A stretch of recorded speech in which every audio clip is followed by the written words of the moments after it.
औज़ुबिल्लाहिमिनश्शैतानिर्रजीम बिस्मिल्लाहिर्रहमानिर्रहीम। Revision test of chapter number 17। अस्सलामुअलैकुम।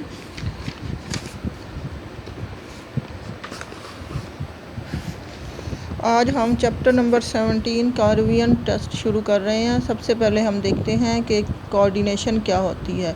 Organisation, regulation और control in the composition and function of the complex multicellular animals जो है वो कोऑर्डिनेशन कहलाता है, जिसके ज़रिए मल्टीसेलुलर ऑर्गेनिज़म अपनी बॉडी में होने वाले तमाम जो काम है उनको आपस में कोऑर्डिनेट करते हैं, उनमें राब्ता पैदा करते हैं। और इसमें 3 चीज़ें अहम रोल प्ले करती हैं। पहला है response to stimuli, organism level. Different body parts जो हैं वो एक ही स्टिमुलस को आपस में मिलकर रिस्पॉन्स करते हैं, और ये जो है रिज़ल्ट इसका जो होता है वो लीड करता है बिहेवियर को, या ऑर्गेनिज़म का बिहेवियर शो करता है। सबसे पहले हम देखते हैं कोऑर्डिनेशन इन यूनिसेलुलर ऑर्गेनिज़म जो है वो लोकल होता है। वेरियस यूनिसेलुलर ऑर्गेनिज़म जो हैं वो अपने बॉडी के अंदर होने वाले तमाम प्रोसेस को आसानी से रेगुलेट करते हैं एक सिंगल सेल के लेवल पर। उसके बाद जो है वो है कोऑर्डिनेशन इन मल्टीसेलुलर ऑर्गेनिज़म। इसमें जो है जैसे ह्यूमंस हैं वो उनकी बॉडी का हर सेल जो है वो बाहर से होने वाले स्टिमुलाई को रिस्पॉन्स नहीं करता, बल्कि जो है हर सेल और हर पार्ट जो है अलग अलग रिस्पॉन्सेस को शो करता है, और फिर वो मिलकर उसको एक सेंट्रल नर्वस सिस्टम के ज़रिए कोऑर्डिनेट करते हैं। उसके बाद है comparison, coordination in plants and coordination in animals. Plants जो हैं वो जहाँ उगते हैं वहीं खड़े रहते हैं, एनिमल्स जो है वो एक जगह से दूसरी जगह मूव करते हैं। प्लांट्स जो हैं वो सिसाइल होते हैं, एनिमल्स जो हैं वो मोटाइल होते हैं। और जो है प्लांट्स का रिस्पांस स्लो होता है और एनिमल्स का रिस्पांस जो है वो तेज़ होता है। मोस्टली प्लांट्स का जो रिस्पांस है वो हार्मोनल होता है, और एनिमल्स का जो है दोनों होता है, हार्मोनल भी और केमिकल भी। उसके बाद है प्लांट्स जो हैं वो मुख्तलिफ जो है वो कोऑर्डिनेशन इन प्लांट जो है वो हार्मोन्स के ज़रिए होता है। ये स्लो प्रोसेस होता है, इमीडिएट नहीं होता। और इसके साथ साथ प्लांट्स जो हैं वो हार्मोन्स को रिस्पॉन्स करते हैं। 2 टाइप्स की प्लांट्स की मूवमेंट्स होती हैं, ऑटोनॉमिक मूवमेंट्स और पैराटोनिक मूवमेंट्स। उसके बाद जो है प्लांट्स का रिस्पॉन्स जो है वो इन्वायरमेंटल स्ट्रेस को भी होता है, उसमें जो है मुख्तलिफ हार्मोन से रोल प्ले करते हैं। जैसे जो है वो एब्सेंस ऑफ लाइट है, उसको हम इट्यूलेशन कहते हैं। Short supply of mineral nutrients हैं जो क्लोरोसिस कहलाता है। एब्सेंस ऑफ कार्बन डाइऑक्साइड है, ठीक है।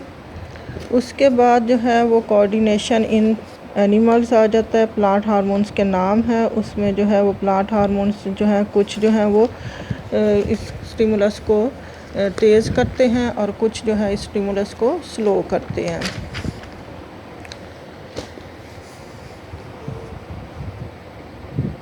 तो अहम जो प्लांट हार्मोन्स हैं वो ऑक्सिन्स हैं, जिब्रेलिन्स हैं, साइटोकाइनेंस हैं, एब्सिसिक एसिड है और ईथीन है।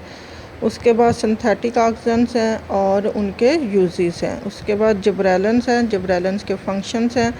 उसमें सबसे पहला है सेल डिवीजन, फिर है बोल्टिंग, उसके बाद bud initiation, leaf growth, apical dominance, dormancy, role in long day plants, role in leaf senescence. उसके बाद जो है वो application of commercial application of gibberellic acid है, उसमें फ्रूट ग्रोथ है, माल्टिंग है, डिले इन राइपनिंग है, फिर साइटोकाइनन है। साइटोकाइनन के अहम रोल जो हैं वो फंक्शन जो है वो स्टेम ग्रोथ है, रूट ग्रोथ है, बड एंड लीफ ग्रोथ है। Leaf growth, fruit growth, dormancy breaking, stomatal opening, delay ageing और डोरमेंसी ब्रेकिंग। उसके बाद जो है एब्सिसिक एसिड का रोल है, वो भी ग्रोथ इनहिबिशन करता है, डोरमेंसी पैदा करता है, फ्लावरिंग करता है शॉर्ट डे प्लांट्स में, स्नेसेंस और एब्सिशन पैदा करता है, और स्टोमेटा को क्लोज करता है। और ये जो है वो एब्सिसिक एसिड जो है वो फ्रूट ड्रॉप को रेगुलेट करता है, जिसकी वजह से टाइम की बचत हो जाती है। उसके बाद इथीन है, इथीन भी क्या करती है, ग्रोथ को रोकती है, इनहिबिशन करती है, डोरमेंसी पैदा करती है, फ्लावर और फ्रूट की राइपनिंग करती है। उसके बाद कमर्शियल एप्लीकेशन है ईथीन की। उसमें जो है वो फ्लावरिंग पैदा करती है पाइन एप्पल में, और राइपनिंग ऑफ टमाटो और सिट्रस फ्रूट्स करती है, और स्टिमुलेट करती है flow of latex in rubber plant में। उसके बाद कोऑर्डिनेशन इन एनिमल्स है, उसमें नर्वस कोऑर्डिनेशन है और केमिकल कोऑर्डिनेशन है। नर्वस कोऑर्डिनेशन में रिसेप्टर, इफेक्टर और न्यूरॉन्स हैं। रिसेप्टर्स जो हैं वो चीज़ें हैं जो किसी भी स्टिमुलस को वसूल करती हैं, और ये जो हैं ये डिटेक्ट करती हैं चेंज इन एक्सटर्नल और internal environment of an animal और सेल। ये सेल भी हो सकता है, न्यूरॉन एंडिंग भी हो सकती है और रिसेप्टर भी हो सकता है। और रिसेप्टर की फिर क्लासिफिकेशन है chemo receptors, mechano receptor, photo receptor, thermo receptor, noci receptor.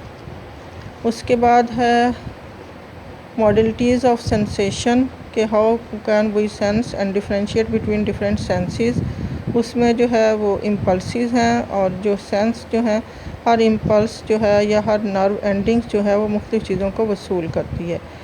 जैसे कि टच स्टिमुलस जो है वो उसका जो है वो ब्रेन में अलग एरिया होता है। फाइबर्स फ्रॉम आइज़ जो है रेटिना वो विजुअल कॉर्टेक्स ऑफ ब्रेन में जाती हैं। रिसेप्टर ऑर्गन जो है वो स्पेशलाइज्ड होता है और वो ख़ास किस्म का स्टिमुलस वसूल करता है और उसको ब्रेन के ख़ास किस्म के एरिया में भेजता है।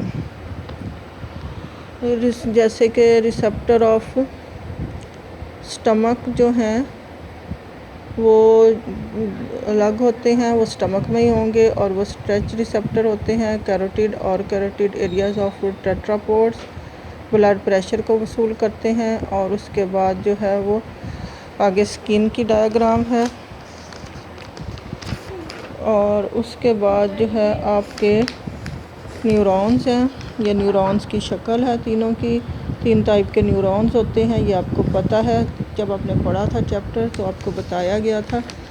तो सबसे पहला न्यूरॉन जो है वो आपका सेंसरी न्यूरॉन है, दूसरा जो है वो आपका मोटर न्यूरॉन है, और तीसरा जो है आपका रिसेप्टर न्यूरॉन्स हैं। ठीक है, तो न्यूरॉन्स की जो है वो टाइप्स हैं, उसमें न्यूरोग्लिया है, न्यूट्रिशन ऑफ न्यूरॉन है, प्रोटेक्शन बाय मेलिन शीथ है, और present in the higher animals है।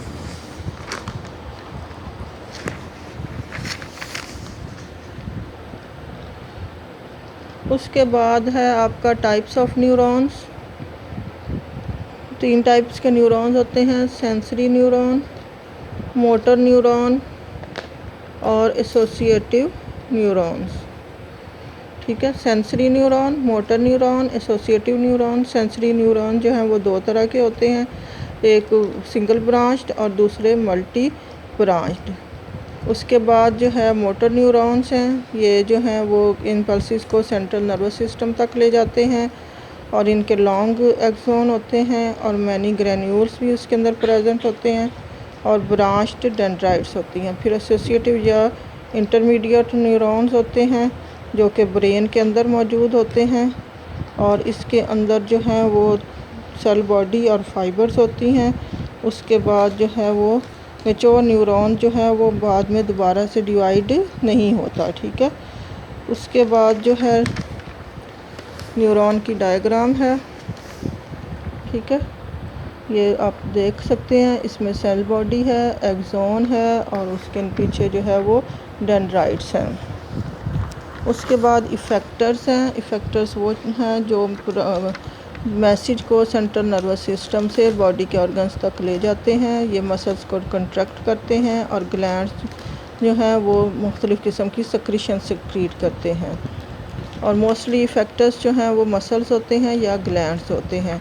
मसल्स को जब कोई पैगाम मिलता है तो वो कंट्रैक्ट करके रिस्पॉन्स करते हैं, और ग्लैंड्स जो है मुख्तलिफ़ केमिकल सेक्रीट करते हैं। उसके बाद है reflex arc and reflex action.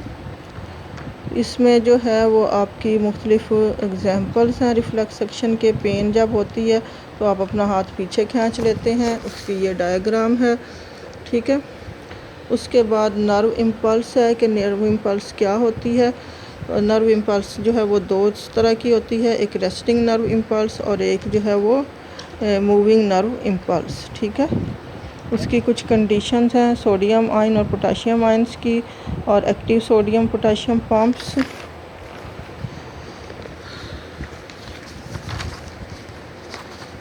उसके बाद ये डायग्राम आप देख लें कि किस तरह से जब नर्व मूव करती जाती है तो सोडियम और पोटाशियम की कंपोजिशन दोनों में चेंज होती जाती है, नर्व के अंदर वाली मेम्ब्रेन पे और बाहर वाली मेम्ब्रेन पे। थोड़ी थोड़ी देर के लिए जहाँ जहाँ से नर्व गुजरती है वहाँ पर पॉजिटिव और नेगेटिव चार्जेस जो हैं वो रिवर्स होते जाते हैं और बाद में दोबारा से दुरुस्त हो जाते हैं। ये जो नर्व इम्पल्स वाला है ये बहुत ही मोस्ट इम्पॉर्टेंट क्वेश्चन है, ये आपने लाजमी याद करना है एनुअल के लिए। उसके बाद इस डायग्राम में देखें, इसमें दिखाया गया है कि नर्व इम्पल्स कैसे जो है वो मेम्ब्रेन को क्रॉस करती है। ठीक है, तो जब नर्व इम्पल्स जो है वो मोटर न्यूरॉन के एंड पर पहुंचती है तो वहाँ न्यूरोट्रांसमीटर मॉलिक्यूल्स होते हैं जो छोटे छोटे वेजिकल्स में या बैलून लाइक स्ट्रक्चर्स में बंद होते हैं, वो उन वेजिकल्स को वहाँ से रिलीज़ करती है और वो सिनेप्टिक क्लेफ्ट को क्रॉस करके अगली जो इम्पल्स है नर्व है उसके मेम्ब्रेन को क्रॉस करते हैं और आगे चले जाते हैं। उसके बाद जो है वो नर्वस कोऑर्डिनेशन इन हाइड्रा और प्लेनेरिया दिखाया हुआ है।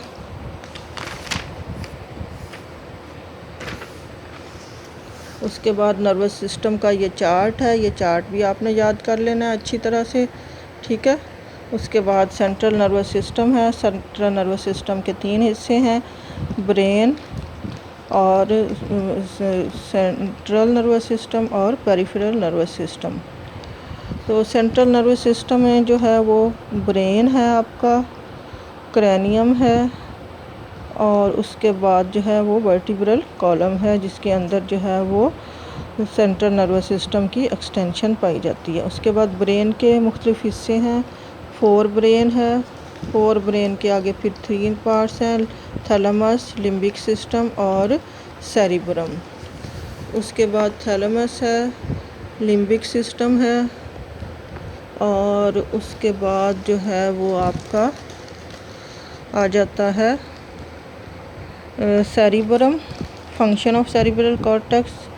उसके बाद जो है वो आपके आगे मिड ब्रेन आ जाता है। मिड ब्रेन के पार्ट्स जो हैं वो उसमें क्या है आपका रिले सेंटर है, रिफ्लेक्स मूवमेंट्स हैं, उसकी डायग्राम है ब्रेन की, ये आपने याद करनी है। ठीक है, उसके बाद जो है आपका हाइंड ब्रेन है। हाइंड ब्रेन के भी 3 पार्ट्स हैं, मेडुला, पोन्स, मेडुला, पोन्स और सेरिबेलम। उसके बाद जो है मेडुला हार्ट रेट को कंट्रोल करता है, ब्रीदिंग को, ब्लड प्रेशर को और स्वेलिंग को। पोन्स जो है वो आपका रेट और पैटर्न ऑफ ब्रीदिंग को कंट्रोल करता है, स्लीप को और अवेकनेस को मेजर करता है और सेरिबेलम जो है बॉडी पोजीशन को मेंटेन करता है। ठीक है, और उसके बाद जो है ये ब्रेन के मुख्तलिफ हिस्से उन्होंने काट कर अंदर से दिखाया हुआ है। उसके बाद ये एक जो है डायग्राम, इसमें उन्होंने आपका स्पाइनल कॉर्ड के अंदर जो ब्रेन का सिस्टम है वो सारा दिखाया हुआ है।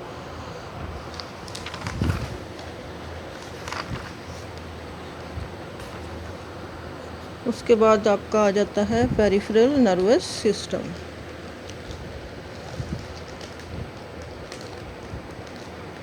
तो पेरिफेरल नर्वस सिस्टम के अंदर जो है वो आपका आता है types of nerves on the basis of coordination of impulse. उसमें सेंसरी नर्व है और मोटर नर्व है। उसके बाद है types of nerves in the basis of link between brain और स्पाइनल कॉर्ड, क्रैनियल नर्व्स और स्पाइनल नर्व्स। क्रैनियल नर्व्स जो आपके दिमाग से निकलती हैं और स्पाइनल नर्व्स जो हैं वो आपके स्पाइनल कॉर्ड से निकलती हैं।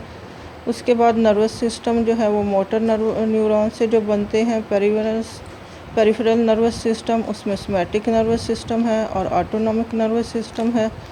उसके बाद types of autonomic nervous system जो है उसमें पहला है सिंपैथेटिक सिस्टम, दूसरा है पैरासिम्पैथेटिक सिस्टम।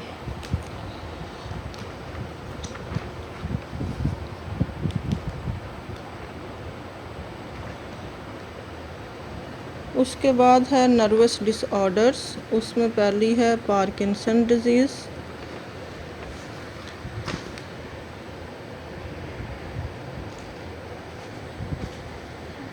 उसकी सिम्टम्स, काजेज़ और ट्रीटमेंट है। फिर एपिलेप्सी है, उसकी सिम्टम्स, काजेज़, डायग्नोसिस और ट्रीटमेंट है। उसके बाद अल्जाइमर डिजीज़ है, उसकी सिम्टम और काजेज़ है। उसके बाद इफ़ेक्ट ऑफ ड्रग्स है। उसके बाद केमिकल कोऑर्डिनेशन इन एनिमल्स है। ठीक है, केमिकल कोऑर्डिनेशन में आपके एंडोक्राइन ग्लैंड्स हैं, हार्मोन्स हैं, वर्किंग ऑफ हार्मोन है, केमिकल नेचर ऑफ हार्मोन्स है, प्रोटीन्स हो सकते हैं, अमीनो एसिड्स हो सकते हैं, पॉलीपेप्टाइड और स्टीरॉइड्स। उसके बाद हाइपोथैलेमस है, उसके फंक्शंस हैं, उसकी डायग्राम है। उसके बाद जो है पिट्यूटरी ग्लैंड है। पिट्यूटरी ग्लैंड के मुख्तलिफ फंक्शंस हैं, जिसमें इंटीरियर लोब है आपकी। उसके बाद इंटीरियर लोब के आगे काम है और उसके डिसऑर्डर्स हैं। फिर थायराइड स्टिमुलेटिंग हार्मोन है। फिर एड्रेनोकॉर्टिकोट्रॉफिक हार्मोन है, उसका फंक्शन है। उसके बाद जो है आपका function of follicle stimulating hormone है और उसके बाद फंक्शन ऑफ ल्यूटिनाइजिंग हार्मोन है। फिर मीडियन लोब है पिट्यूटरी ग्लैंड की, ये सबसे स्मॉल लोब है और ये जो है वो मेलानोफोर स्टिमुलेटिंग हार्मोन है, इसमें लाइट का रोल है। और उसके बाद जो है वो पोस्टीरियर लोब का फंक्शन है। पोस्टीरियर लोब जो है वो एंटीडायूरेटिक हार्मोन सेक्रेट करती है और उसके बाद जो है उसमें से उसके एंटीडायूरेटिक हार्मोन के जो हैं वो फंक्शंस हैं, डिसऑर्डर्स हैं। फिर ऑक्सीटोसिन का रोल है, उसके फंक्शंस हैं।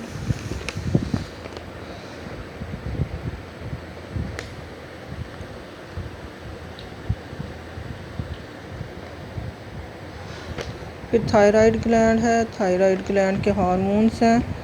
उसके बाद उसके फंक्शंस हैं, कैल्सीटोनिन है हार्मोन उसका। उसके बाद जो है वो थायरोनिन हार्मोन है। उसके बाद उसके इफ़ेक्ट्स हैं, मुख्तलिफ डिजीज़ हैं, ग्रेव्स डिजीज़ है और उसके बाद ग्वाइटर है, मैक्सीडीमा है और कैल्सीटोनिन है, लोकेशन हार्मोन फंक्शंस। उसके बाद आइलैट्स ऑफ लैंगरहैंस और उसका फंक्शन है। ठीक है,